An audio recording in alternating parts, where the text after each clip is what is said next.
recorrido de un hombre que fue a la guerra, que anduvo en la sierra herido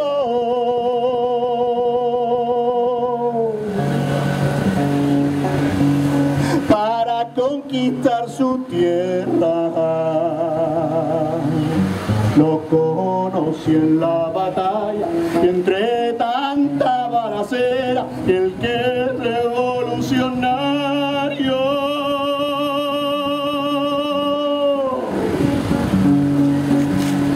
puede morir donde quiera. El general nos decía. Damos comienzo al acto de homenaje, de recuerdo y de denuncia del asesinato de Francisco Javier Verdejo Lucas en el 35 aniversario de su asesinato. Hoy justamente, día 13 de agosto, hace 35 años, era viernes, era de noche, Javier Verdejo junto con 3 compañeros más estaba realizando una pintada. Javier Verdejo pertenecía a una organización juvenil llamada Joven Guardia Roja, era el año 1976, agosto del 76, y junto con 3 camaradas, 3 compañeros más de la organización realizaba una pintada justamente en esa calle que ahora se llama San Miguel, aquella calle que sube hacia la avenida Cabo de Gata, en un muro que había de un antiguo balneario conocido en Almería como balneario de San Miguel. Ahí realizaba una pintada donde iba a poner las palabras pan, trabajo y libertad. Como muchos de vosotros y vosotras sabéis, no le dio tiempo, solo pudo poner la palabra pan y la T de trabajo, porque una pareja de la Guardia Civil apareció en esos momentos. Javier salió huyendo hacia aquí, hacia la zona que ahora nos encontramos, y un acto oscuro, en algo bastante donde hay todavía muchas dudas sobre cómo ocurrió, pues Javier fue disparado, le disparó el Guardia Civil y cayó justamente, probablemente aquí donde estamos en estos momentos, o allí enfrente en unas casetas que había. En fin, hay dudas sobre el tema, pero fue aquí, en este sitio donde estamos, donde cayó Javier. Los hechos que ocurrieron se ocultaron, se negaron, se cambiaron, se tergiversaron, contaron una versión totalmente increíble, una versión vergonzosa, hipócrita, criminal. Y no solo entonces cuando pasó en caliente, sino que después, 35 años después, nadie ha dado una explicación ni ha querido investigar lo que aquí ocurrió. Y no olvidamos también porque no hubo ni ha habido justicia para Javier. Nadie, absolutamente nadie, ni el Guardia Civil que le disparó, ni el gobernador civil del momento, ni el ministro del Interior, ni el presidente del gobierno, nadie, absolutamente nadie ha pagado por ello, no ya penalmente, judicialmente, sino ni políticamente. Quiero recordar, para recordar un poco a Javier, de un almeriense, Joaquín Navarro Esteban, que fue magistrado de la Audiencia Nacional. Javier era hijo de Guillermo Verdejo, que era y había sido casi todo: presidente del Colegio de Farmacéuticos, de Investigaciones Científicas, alcalde de Almería, etc. Él no va más. Javier era su mayor vergüenza. Cuando los guardias civiles fueron a presentarle sus excusas, había sido un error, no habían querido matarlo, etc. El nuevo Guzmán el Bueno contestó que los guardias civiles habían cumplido con su obligación. Esto era el padre de Javier, este Javier que conmemoramos ahora. El entierro de Javier fue un escándalo familiar y político. Los familiares intentaron una ceremonia privada y rápida, pero fue impedida por el gentío que abarrotaba la iglesia de la Virgen del Mar. Llegado el momento, varios camaradas de Javier arrebataron el féretro a la familia y con él a hombros salieron seguidos por una gran multitud. Paseo de Almería arriba hacia el cementerio.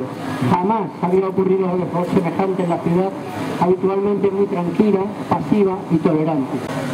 Nada hizo ni investigó sobre las circunstancias de la muerte y sus enfermos. Lo que no dejó de hacer fue lo propio de una autoridad represiva que se precie: ir contra los amigos de Javier y sobre todo contra los que se destacaron en el entierro como líderes de la oposición almeriense.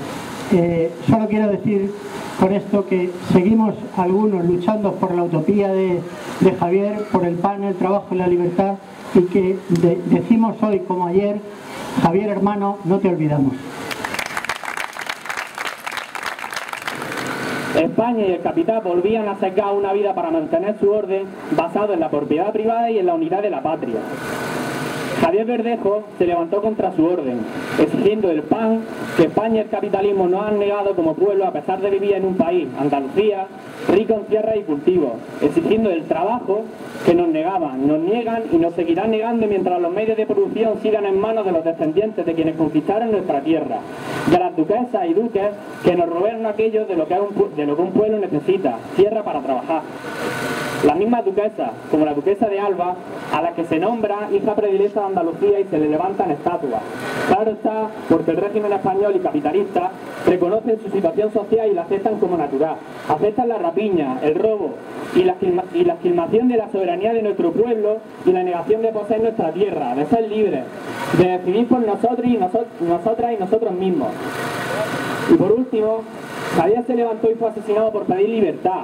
La libertad que por principios fundacionales España nos ha negado históricamente y nos seguirá negando hasta que no seamos un país libre y socialista, no subyugado ni dependiente de estados que no han sido impuestos a sangre y fuego. Libertad como pueblo y como clase, porque no hay libertad sin socialismo, ni socialismo sin independencia. No seremos un pueblo libre y soberano mientras no destruyamos las cadenas que nos mantienen oprimidas y oprimidos.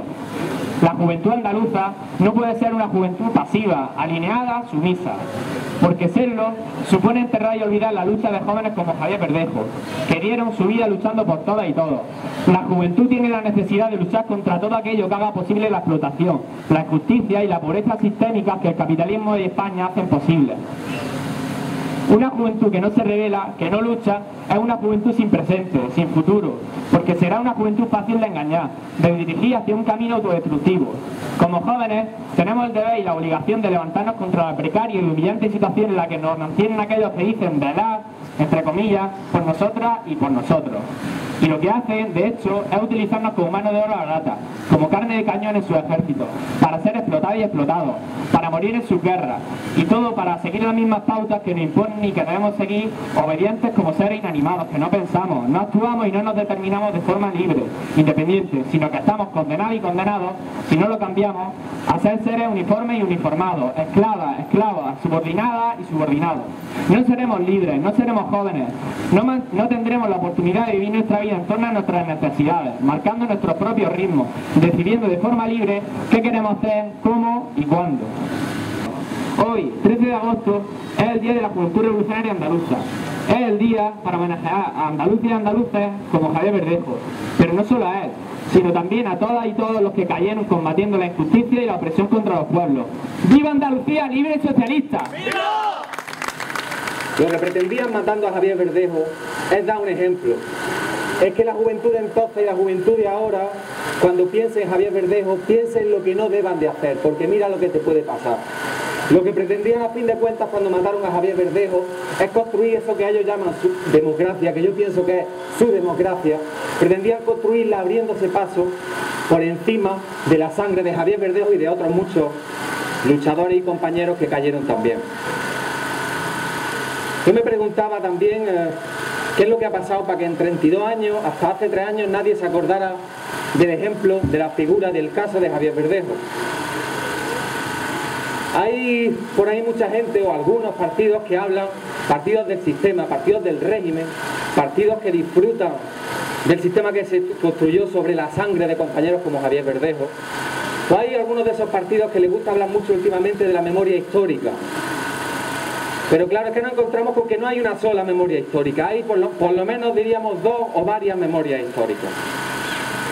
La memoria histórica se plasmó, por ejemplo, hace un mes y algo en Granada, cuando un grupo de compañeros fueron a protestar y a señalar con el dedo a Rodolfo Martín Villa, máximo responsable de la muerte de Javier Verdejo y de otros muchos que cayeron en aquellos años, el máximo responsable de su muerte. Pues ahí estaba la memoria histórica cuando fueron unos compañeros a decir que Rodolfo Martín Villa, a pesar de ser, como ha sido toda su vida, un señorito, tenía que sentarse en un tribunal y el pueblo lo tenía que juzgar y tenía que responder por una serie de responsabilidades, por unos crímenes que se habían cometido bajo su jurisdicción. Pero había otra memoria histórica, la memoria histórica del subdelegado del gobierno y del partido que lo avala, del señor Antonio Cruz, del subdelegado del gobierno español en Granada, que no tuvo nada más que la feliz ocurrencia de multar a 7 de esos compañeros que estuvieron allí con una multa que hacen un conjunto de más de 2.000 euros, porque, claro, fueron a molestar y a insidiar al señor Rodolfo Martín Villa, y ser conscientes de que el pueblo tiene que construir su propia memoria histórica, que es necesario construir una memoria histórica andaluza, y esa no se puede construir sobre el olvido, esa no se puede construir sobre la sangre de los trabajadores, esa no se puede construir con leyes de punto final, ya sean expresas o encubiertas, esa hay que construirla con la lucha, con el recuerdo de aquellos que lucharon y cayeron por defender a los trabajadores y por defender la libertad de Andalucía. Así es como hay que construir una memoria histórica, si no, no sirve para nada, si no es la memoria histórica del fascismo, si no es la memoria histórica de los reformistas que cambiaron todo para que todo siguiera igual. Bueno, pues ha hecho eco de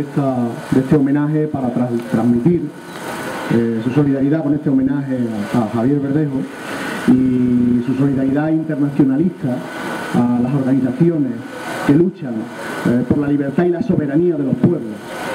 Y simplemente así de sencillo queríamos transmitir esa solidaridad con los movimientos populares, con los pueblos que luchan, con los pueblos que reclaman su libertad y su soberanía y su independencia, que creo que tienen derecho a hacerlo. Nadie tiene el derecho, por mucha constitución que haya, tiene el derecho a obligar a los pueblos a someterse a unas reglas dictadas fundamentalmente dirigidas por las oligarquías, por los poderes económicos, que son los que rigen y los que mandan y los que nos dicen cómo nos tenemos que organizar y cómo tenemos que tener nuestra autonomía, y nos dan nuestros grados de autonomía en función de sus caprichos y de sus intereses, ¿no? Por tanto, un pueblo que luche por su independencia tiene derecho a hacerlo, y la obligación de toda revolucionaria y todo revolucionario es reconocer esa lucha, apoyarla sin duda, y que los pueblos y las organizaciones puedan desarrollar su trabajo revolucionario de independencia.